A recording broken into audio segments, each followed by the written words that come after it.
Merhaba arkadaşlar, kanalıma hoş geldiniz. Bugün yine yepyeni bir video ile karşınızdayım arkadaşlar. Bugün badem çekirdeğini çimlendirerek badem fidanı nasıl yetiştirilir? Bununla ilgili kısa bir video hazırlamak istedim sizler için.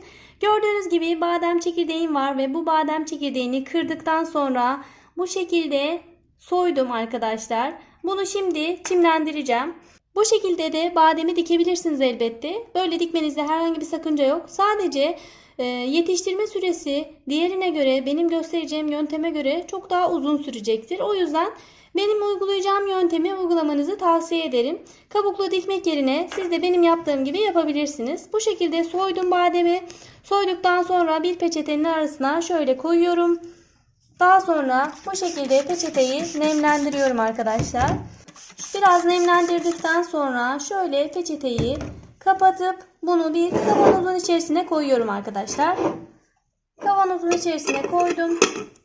Bu yaklaşık bir hafta içerisinde, maksimum bir hafta içerisinde çimleniyor arkadaşlar. Şurada çimlenmiş olduğu bir tane var. Size hemen bunu göstermek istiyorum. Bakın burada bir tane çimlendirmiş olduğum badem var. Şöyle göstereyim. Bakın nasıl çimlendiğini görebilirsiniz. Bu şekilde çimlenmesi bir hafta sürdü arkadaşlar. Çekirdek olarak böyle kabuklu olarak dikerseniz bunun çimlenmesi birkaç ay sürecektir. Oysa ki böyle soyduktan sonra kavanozda çimlendirirseniz gördüğünüz gibi bir hafta içerisinde, bir ay içerisinde hatta artık bir miktar büyüklüğe ulaşacaktır. Şimdi bunu hemen toprakla buluşturma kısmını göstermek istiyorum sizlere. Bakın artık filizleri çıkmaya başladı. Yeşil kısmı büyümeye başladı. Ben genellikle bu şekilde pet şişeleri kullanıyorum arkadaşlar. Hem geri dönüşüm sağlamış oluyorum hem de bakın gördüğünüz gibi şu şişenin alt kısmını deldiğim için, burada kapak kısmını deldiğim için fazla suladığımda gelen sular şu alt kısımda birikiyor. O yüzden bitkiye herhangi bir zarar vermiyor. Sineklenme, böceklenme gibi bir problemle karşılaşmıyorum arkadaşlar. Ayrıca şunu da belirtmek istiyorum. Bu şekilde bir bademi diktiğinizde çok geniş büyük saksılara dikmemeniz gerekiyor. Her zaman dikeceğiniz saksıların öncelikle boyutlarının küçük olması gerekiyor. İlerleyen zamanlarda daha büyük geniş saksıları tercih edebilirsiniz ama özellikle ilk diktiğiniz bademin veya herhangi bir şeyin saksısının küçük olması gerekiyor. Şimdi dikimini hemen göstermek istiyorum. Şöyle bir miktar oyuk açıyorum.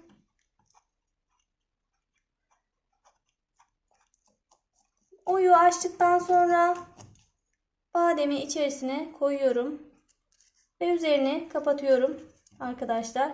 Şöyle biraz bastırıyorum. Çok fazla bastırmıyorum. Şöyle üzerine kapatıyorum. Ve bir miktar sulama yapıyorum. Fazla sulama yaptığınızda da korkmayın.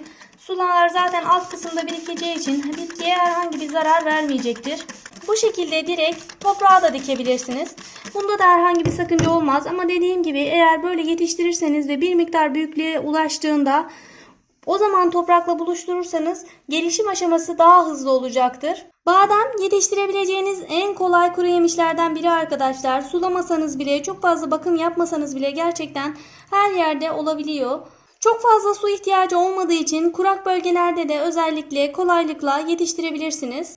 Tekrardan hepinize merhaba arkadaşlar. Bugün itibariyle 10 gün oldu ve 10 gün içerisinde bakın bu şekilde bademin büyüdü, filizlendi. Çimlendirerek diktiğinizde çok daha hızlı bir süreçte gelişiyor. Bu şekilde bakın gelişti.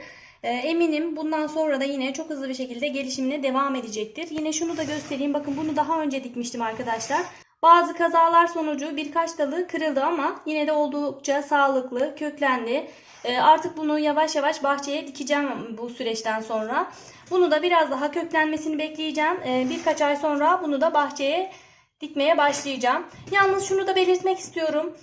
Bildiğiniz gibi badem kurak yerde de kolaylıkla yetişebilir. Yani sulamadan da bademi kolaylıkla yetiştirebilirsiniz. Zaten bizim bahçemizdeki bademlerin çoğu da hiçbir şekilde sulanmadan kendiliğinden yetişen bademler. Sadece bahçeye dikiyoruz ve diktikten sonra kendi kendine büyüyor. Hiçbir işlem görmüyor.